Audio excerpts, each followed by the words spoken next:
24 फरवरी 2022 रूस बहुत शिद्दत के साथ यूक्रेन पर हमला करता है और उसके कुछ इलाकों पर कब्जा कर लेता है। इस हमले के नतीजे में दोनों तरफ से हज़ारों अफराद हलाक हो जाते हैं। फिर अप्रैल 2022 को रूस दोबारा से यूक्रेन पर हमला करता है और यूक्रेन के कुछ इलाकों पर कब्जा करने की कोशिश करता है, लेकिन यूक्रेन ये कोशिश नाकाम बना देता है। आइए जानते हैं कि रूस और यूक्रेन के दरमियान ये जंग कब से शुरू हुई और इस जंग की असल हकीकत क्या है। रूस यूक्रेन जंग भयानक शक्ल इख्तियार कर गई। रूस की यूक्रेन पर बमबारी ने मजीद 3 शहरियों की जान ले ली है। रूस यूक्रेन जंग के असरात पाकिस्तानी मईशत पर भी बुरी तरह असरअंदाज हुए हैं। यह जंग शुरू होती है मार्च 2014 को, जब रूस ने यूक्रेन के इलाके क्रीमिया में रूसी अक्सरियत को जोड़ा और उस पर कब्जा कर लिया। उसके बाद अप्रैल 2014 में रूस ने यूक्रेन के मशरकी इलाके डोनेट्स्क और लुहानस्क के लोगों को यूक्रेन से अलहदगी इख्तियार करने पर आमादा किया। रूस अपनी इस साजिश में कामयाब हुआ और इन इलाकों को यूक्रेन से अलहदा करने के बाद एक ही इलाका बना दिया गया, जिसे डोनबास का नाम दिया गया। अब यूक्रेन रूस की इस साजिश को समझने लगता है और रूस पर इल्ज़ाम लगा देता है कि रूस अलहदगी पसंद ग्रोहों को फौजी मदद मुहैया कर रहा है, लेकिन रूस बराह रास्त मुलव्विस होने से इनकार कर देता है। मुज़ाकरात के बावजूद यह तनाज़ा शिद्दत इख्तियार करता जाता है, जिसके नतीजे में दोनों तरफ से हज़ारों हलाकतें होती हैं।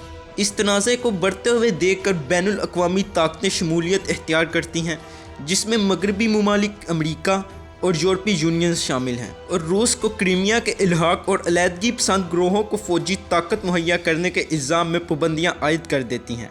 लेकिन यूक्रेन की नीटो के साथ कुर्बत की वजह से जंग में शदीद इजाफा होता जाता है।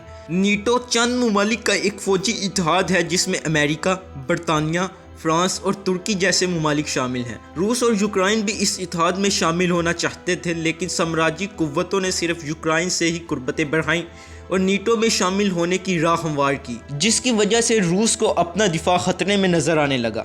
दूसरी तरफ इस जंग में चीन और यूक्रेन के अंदर मौजूद अलहदगी पसंद अनासर रूस की हमायत करना शुरू हो जाते हैं और यूरोपीय यूनियन, अमरीका और नीटो यूक्रेन की मदद करता है, लेकिन नीटो फ्रंट लाइन पर रूस के मद्दे मुकाबिल नहीं आता। उसके बाद 2022 तक इन दोनों ममालिक के दरमियान झगड़े होते रहते हैं और 24 फरवरी 2022 को दोबारा रूस यूक्रेन के कुछ इलाकों पर हमला करता है, जिसके नतीजा में यूक्रेन का काफ़ी जानी नुकसान होता है और 81 लाख लोग यूक्रेन छोड़कर चले जाते हैं। इस जंग ने जंग अजीम दोम के बाद यूरोप के सबसे बड़े मुहाजिरीन के लश्कर को जन्म दिया है। उसके बाद मार्च 2022 में रूस ने यूक्रेन के जनूब मशरकी इलाके खरसन और मई 2022 में मारियोपोल पर कब्जा कर लिया।